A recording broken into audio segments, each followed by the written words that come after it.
Good morning and happy Friday. Welcome to your early morning intuitive guidance. And today is the day. Today is the day I have my first talk on creating an intentional community, my first step toward building a group that's going to walk the path with me. So I'm really excited. I think I have 18 or 19 folks coming. So I'm kind of jazzed up right now. Good morning, Peggy. Glad you are here. Welcome, welcome. Happy Friday.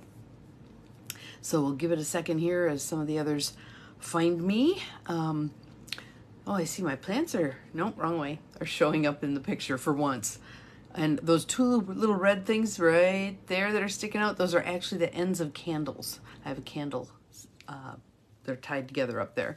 Good morning, Lucy. Good morning, Cindy. Welcome, welcome. Glad you guys are here.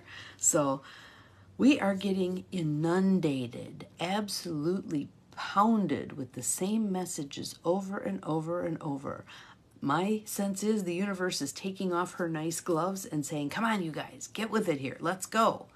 So we'll settle ourselves into our divine feminine receptivity and then step into our divine masculine action and heed the call we're getting from the universe today.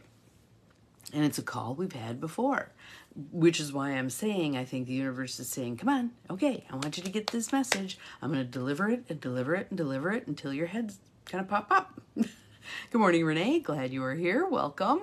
So let's just settle in first. So some nice deep belly breaths. In through the nose, out through the mouth. In through the nose, out through the mouth. Bringing our divine feminine online. In through the nose, out through the mouth. Breathing and opening to receive. In through the nose, out through the mouth. Now let's bring our divine masculine online. So hands in front of you, fingers like this, and you're going to go up and open them and down and close them. Up and open them, and you're going to breathe through your nose in and out very fast. You ready? Go.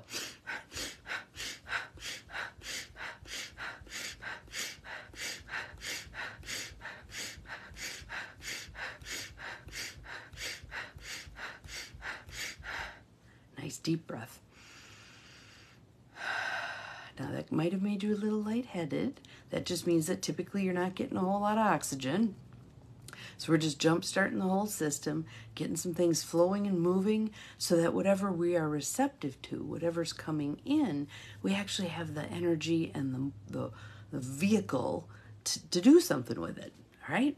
So our card for today comes from the Allowing Prayers deck. 57 invitations to spark a conversation with your soul. So that's what we're going to do today. And these cards are set up so that they have two questions with them. Yes, Friday. We're going to have an awesome weekend. We're going to have a fabulous Friday. Good morning, Carolyn. Welcome, welcome.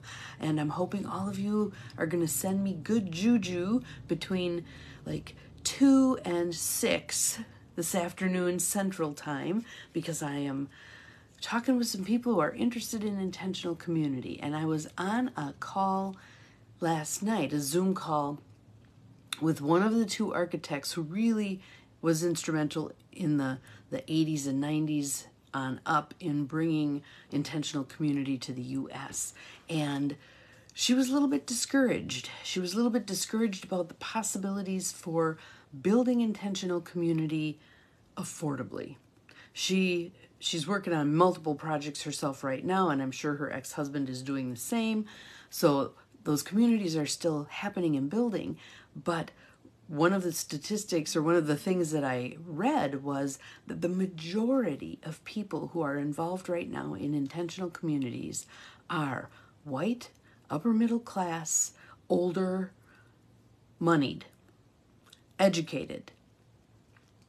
So there's a whole lot of folks who aren't participating, and I would really like to make my intentional community more accessible to a wider variety of people, and to me, affordability is key for that. So I was a little, because she really felt like it's a rich person's game at this point. So I think I will have an amazing meeting, and I think we will figure out a way to do this in a manner that doesn't cut out all of the people who aren't rolling in dough. So, and maybe we'll set it up so that we actually end up rolling in dough. Who knows? And then we can foster other people being able to have a better place to live, etc. So anyway, our card is allow release. Allow release. And again, we saw this one recently. So here we are with the universe knocking saying, hey, I gave you a message. I want you to pay attention to it. So here it is again.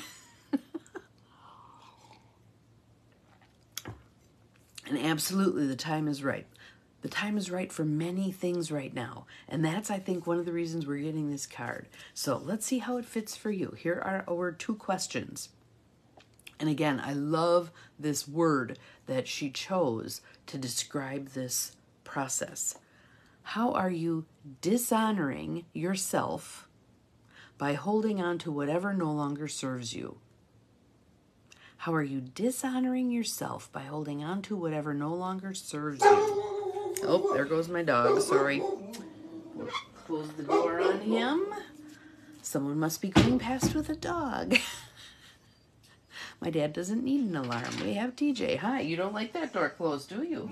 You must be quiet, please. Thank you. So, yeah, he doesn't like when I close the door, so he just kind of shoves his head in. And usually he's not someone to buck a door open. So funny that he loves you too, Lucy. He's just a turkey. So 2 things that come to my mind with regard to the how are you dishonoring yourself by holding on to whatever no longer serves you.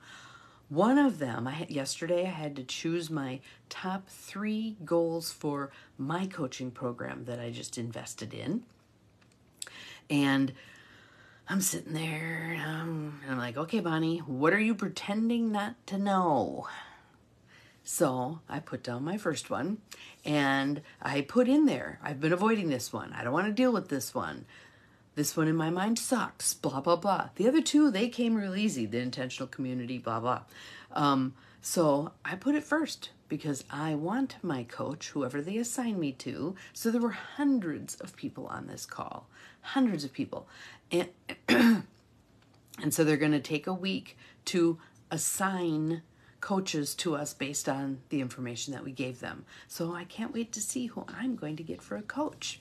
So, and I did finish up my new offer that I'm going to send out in an email. I don't know if it'll be before the end of Sunday. Let's say that. It'll be before the end of Sunday. So if you're on my mailing list, keep your eyes open for that email to come out with an offer I've never offered before, which I think is kind of cool. So while some of you may decide you want to coach with me, I'll be doing my coaching with the Tony Robbins team, and we'll see what kind of progress we all can make. Thank you, Cindy, for putting the question in the feed. I appreciate that because it gives you all a journaling prompt.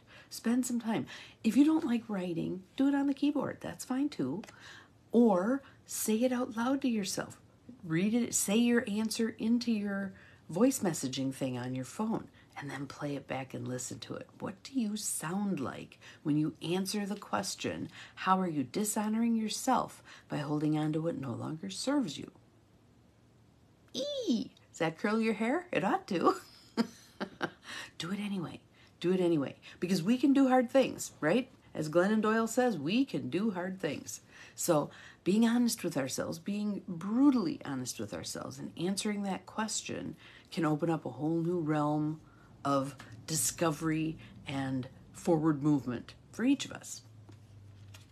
Our second question is, and then I'll go back because I didn't finish my thought there. If you let it go, what would you be making space for that is deserving of your time, energy, and attention? Good morning, Deb. Glad you are here. If you let that thing go that you're holding on to that no longer serves you, if you let it go, what would you be making space for that is deserving of your time, energy, and attention? So, for me, another one of the things that I'm not letting go of very well is stuff. Why? Because I'm so busy doing other things that the clearing of the clutter kind of falls to the bottom of the list. That is not a good thing. That is not a good thing for a couple of reasons. One is when we're surrounded by more stuff than we need, thank you, Cindy, when we're surrounded by more stuff than we need, it clogs up the flow of the divine energy. it clogs up our forward movement. So we do need to move some things on. And so maybe what I will do is 5 minutes of clearing a day. Doesn't sound like much. It'll add up over time. It's kind of that 1 degree of change. Over time, you end up in a very different place than you would had you not made that 1 degree of change. Then you add multiple 1 degrees of change on top of each other, and you end up in a drastically different place than you would have. All right? Believe? So, if you want to put some of your answers to those questions, how are you dishonoring yourself by holding on to whatever no longer serves you? Again, for me, it gums up the works. It makes it harder for me to move. It's like having a huge backpack filled with rocks on your back and you're trying to sprint. It's not going to go very well. So as I clear out some of this stuff, and some of it is lovely stuff, but how much lovely stuff does one person need, right? And I'm going to say the 4-letter word, B-O-O-K, book. I have more books than you can shake a stick at. In fact, I cleared off my bedside table yesterday looking for specific books to take along today for the talk, and I ended up with 3 huge stacks of books, not yet read, or some of them started but not finished, on my bed. And I'm like, yeah, thrift books, I gotta go on a thrift books diet for a bit here, I think. Read what I have. Read what I have. And then the ones that don't chime, that I either can't get through or I'm like, why did I get this one? Pass them on. For me, there is a little free library right across the street at the school. I can put them in there. There is the rummage sale. I can put them in there. Yes. Clearing stagnant energy by decluttering. Yes, yes, yes, yes. And I have an amazing virtual assistant who is working on separating the videos from the audios for my 10-session clutter clearing class from last year, and then I'm going to repackage it and put it out for people to buy and use over and over and over again. I myself am going to listen to it again because I'll need to figure out what worksheets I need to include. She's going to make a workbook for it, etc. So I'm so excited about that. I think that's going to be awesome. And she's willing to barter some sessions for the work she's doing for me. So I'm excited about that also. There is a way. There is always a way to make things happen. So instead of saying I can't, or this isn't working, or I don't know how to do this, how can I? How can I? And when you pose the question, how can I? Your mind starts to work on it. Even not when you're conscious about it. Have you ever had that happen where you're wrestling with someone, trying to make it happen, and you give up and you go do something else, something mindless like the dishes or laundry or whatever, and the answer pops in? It's because you're getting out of your own way. Your mind is not where you're going to solve a lot of this stuff. Your heart and soul are where you're going to solve a lot of this stuff. So when you get out of your head and into your heart, your answers can come to you. Again, we gum up the works when we spend too much time in our head. Yes, Lucy's right on board there. Stay in wonder, curiosity, and receptivity.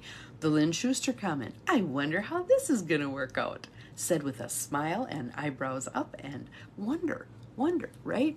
So for yourself today, I'd like you to think about what is one of these things. It might be the clutter, it might be something else, it might be a stagnant relationship that either needs to get the jumper cables attached to it and shocked back to life, or out the door it goes.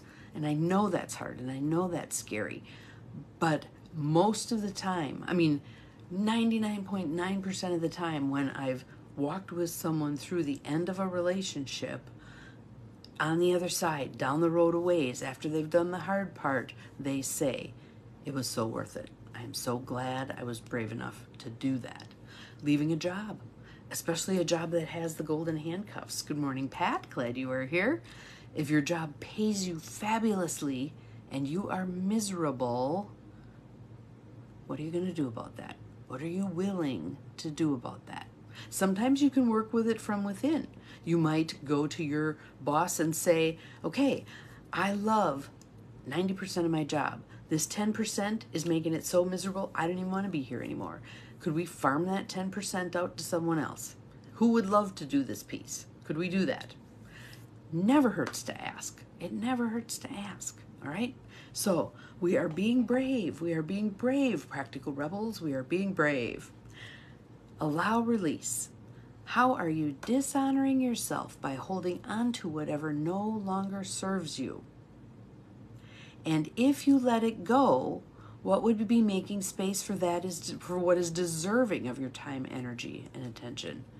Yes, Lucy, I did the same thing. Left a 6-figure income and have been happy ever since. Being an entrepreneur, are things more tenuous in terms of income? Yes. Yes, absolutely. You have to be willing to tolerate some unknowing. But when you get up every day and you're happy, instead of dragging your sorry butt out of bed because you're miserable, it's all the difference in the world. So, yes, am I making less money than I was corporate? Yes.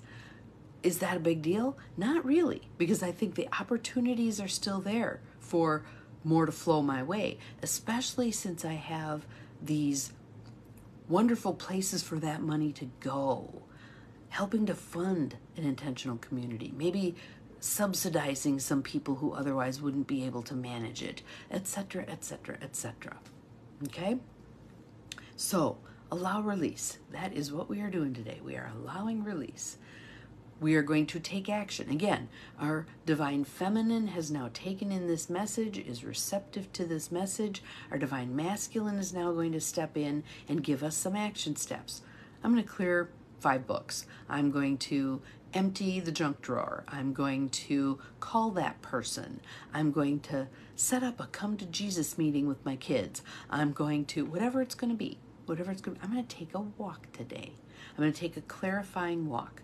I'm going to step out my front door, set my intention for what it is I want clarity on, and walk. See what you get. Let's have some fun with this. Have an awesome Friday. I know I will. Again, please, between 2 and 6 p.m. Central Time, send me good juju as I'm talking to my people about those who are interested in intentional community. And tomorrow I will let you know what the results are. Remember, you are capable of far more than you think you are. Yes, yes, yes. Bye.